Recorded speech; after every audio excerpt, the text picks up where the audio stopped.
Bonjour chers frères et sœurs en Christ, que la grâce, la paix et la miséricorde de notre Seigneur Jésus-Christ vous soient abondamment multipliés. Shalom et bienvenue dans cette nouvelle vidéo de 7 minutes de pain quotidien du 21 avril 2026. Nous poursuivons notre lecture dans le livre des Actes des Apôtres, chapitre 13. Nous allons lire aujourd'hui le verset 19. Nous avons vu dans la vidéo précédente que l'apôtre Paul, toujours dans sa démonstration, puisque les chefs de la synagogue dans laquelle il se trouvait à Antioche de Pisidie leur ont passé la parole, à savoir lui et à Barnabas, voyant qu'ils étaient les nouvelles personnes dans cette synagogue-là, dans ce jour de sabbat-là, ils ont donc reçu la parole. L'apôtre Paul s'est levé et a commencé à introduire depuis le chapitre 17. On leur a dit, parlez, avec quelques exhortations adressées au peuple, parlez. Et il s'est donc levé, il a dit, hommes israélites, écoutez, écoutez. Et quand il a attiré leur attention de cette manière, alors leurs oreilles sont en train d'écouter et le Saint-Esprit est en train de parler au travers de lui. On a donc vu dans la vidéo précédente que il a commencé par les pères, les parents, les pères dans la foi, c'est-à-dire Abraham, Isaac et Jacob.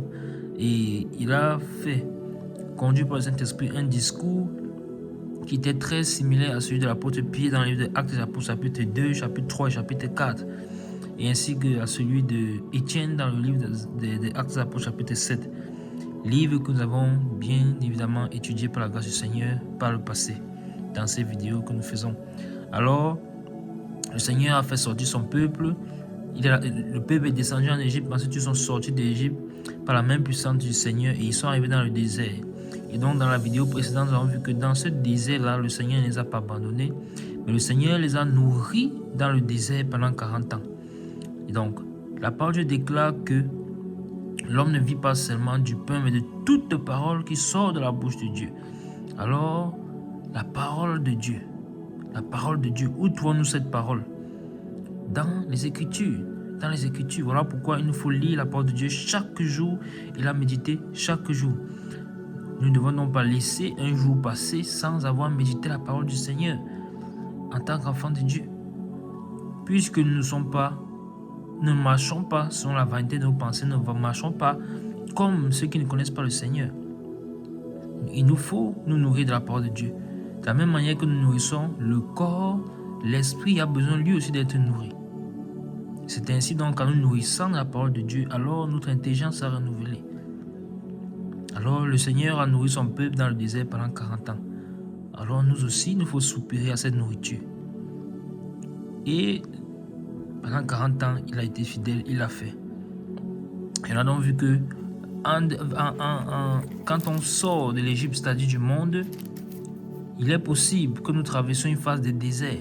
Parce que cette eau-là était une figure du baptême. Il est possible donc, après la sortie de l'eau, après que nous ayons donné notre vie au Seigneur, nous traversons une période difficile, mais nous devons faire confiance au Seigneur, car s'il a fait sortir son peuple à bras étendus et en main puissante, alors il est capable également de nous nourrir même dans le désert, même s'il y a les difficultés, même s'il y a les persécutions.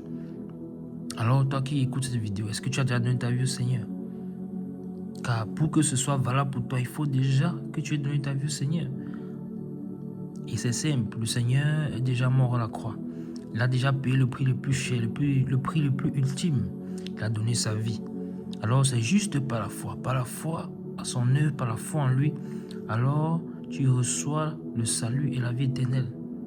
Et donc, en entendant les eaux du baptême, de la même manière que les Israélites ont traversé la mer, tu vas donc faire mourir l'ancienne nature pour marcher désormais en nouveauté de vie. Plus selon le trait de ce monde, plus selon la pensée de ce monde. Mais ton intelligence va être renouvelée, transformée chaque jour, comme la parole de Dieu déclare dans le livre de Romains, chapitre 13, chapitre 12. Alors ton intelligence sera renouvelée chaque jour. Et les Écritures donc nous enseignent à ne pas nous conformer au siècle présent, mais à être renouvelés, à être transformés par le renouvellement de l'intelligence pour discerner la volonté de Dieu. Car tout homme sur la terre a une volonté. Tout homme sur la terre, Dieu a prévu une volonté pour lui. La première, c'est de venir à lui, au Seigneur. Voilà la première volonté. Une fois qu'on est arrivé au Seigneur, alors il a maintenant un plan qu'il veut accomplir avec chacune de nos vies. Et nous ne devons donc pas marcher comme des enfants de Dieu, disant que nous sommes enfants de Dieu, et suivre nos propres plans, et suivre nos propres projets, sans tenir compte du projet de Dieu. Le projet de Dieu doit être la priorité, toujours la priorité. Nous devons donc lui offrir, parce que c'est également ce que ce livre de Romains chapitre 12 déclare. Offrons donc nos corps à Dieu comme un sacrifice vivant et agréable, saint, irréprochable. Voilà le service que le Seigneur attend de nous, que nous puissions lui offrir Christ, car c'est Christ en réalité qui est le seul sacrifice que le Seigneur a agréé. Donc, pour nous qui avons déjà donné nos vies au Seigneur, travaillons donc à cela, soyons transformés pour pouvoir offrir Christ à Dieu, pouvoir laisser Christ glorifier au travers de nos vies, pouvoir le laisser s'exprimer au travers de nous. Qu'est-ce que le verset 19 déclare en ce jour? L'apôtre continue donc dans son discours et déclare: et ayant détruit 7 nations au pays de Canaan, il accorda le territoire comme propriété. Amen. Et ayant détruit 7 nations au pays de Canaan, il leur en accorda le territoire comme propriété. Amen. Donc, le Seigneur a nourri son peuple pendant 40 ans dans le désert. Encore une fois de plus, on voit encore que dans ce seul petit bout de verset, ce verset 19, ce verset 18 que nous avons lu hier, beaucoup de chapitres de Exode sont inclus là-dedans. On peut même remonter jusqu'à Nombre, Josué, ainsi de suite. Et à partir de Josué, justement, il a détruit 7 nations au pays de Canaan. Il leur a donné comme propriété aux enfants d'Israël, car c'est ce qu'il avait promis à Abraham. C'est ce qu'il avait promis à Abraham. Donc nous voyons que Dieu est fidèle, Dieu est digne de confiance. Tout ce qu'il dit, il accomplit. C'est que sa bouche déclare, sa main l'accomplit. Il est donc digne de confiance. Voilà pourquoi nous ne devons pas avoir le doute, la peur, l'incrédulité, être incrédule, mais nous devons avoir foi à la parole du Seigneur. Et donc, quand nous sommes dans le désert, comme nous avons vu dans la vidéo précédente, nous ne devons pas avoir peur ou bien manquer de foi et commencer à murmurer. Non, le Seigneur a accompli sa parole. Donc, ce n'est pas parce qu'il y a un désert que le Seigneur ne va pas accomplir la promesse qu'il a faite. Il a fait une promesse à Abraham et il est fidèle. Il est fidèle pour accomplir son alliance. Alors, cette nation a été détruite au pays de Canaan et il l'a accordé comme propriété. Il est fidèle, il a accompli sa promesse. Et là, nous voyons que ceci est bien évidemment aussi prophétique. Nous savons très bien que notre Canaan, la terre céleste, la cité que nous attendons, elle est céleste. Elle est céleste. Elle est céleste. Et le Seigneur, c'est ce qu'il fera au bout de ces 7 ans, 7 jours, 7 millénaires. Il sait ce qu'il fait. Alors cette terre nous attend, la Jérusalem d'en haut. C'est pourquoi je t'exhorte encore, si tu n'as pas donné ta vie au Seigneur, de venir à lui, de ne plus hésiter, de ne plus tarder, de ne pas endurcir ton cœur.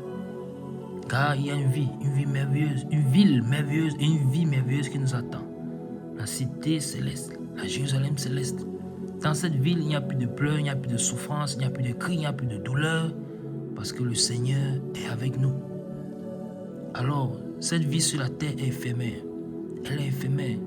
Nous sommes passagers. Tout le monde y passe. Alors, nous devons aspirer à la vie éternelle, celle-là qui, elle, ne périt pas. Mais nous choisissons donc, pendant que nous sommes sur cette terre, pendant ce court moment que nous sommes sur cette terre, nous choisissons donc quelle sera notre éternité. Et vaut mieux le choisir pendant que, avant que le Seigneur ne se soit levé pour accomplir le jugement, car la période de grâce est encore disponible. Il ne faut donc pas que ce soit trop tard. Si tu écoutes cette vidéo encore une fois de plus, je t'exhorte à ne pas endurcir ton cœur, mais à laisser ton cœur être convaincu, à laisser ton cœur qui te pousse à chercher le Créateur, à chercher, qui te fait savoir que non, il y a plus que ça. Ton cœur, Dieu a mis la pensée dans ton cœur, la pensée de l'éternité. Alors l'homme cherche de plusieurs manières à arriver à l'éternité. Or, ça se trouve en Christ. L'éternité se trouve en Christ. N'endurcis pas ton cœur. Nous arrêtons là pour Dieu, par la grâce de Dieu. Nous verrons la suite du discours de l'apôtre dans le chapitre 20 dans la prochaine vidéo. Que la grâce, la paix et la miséricorde de notre Seigneur Jésus-Christ vous abondamment multipliés. Shalom.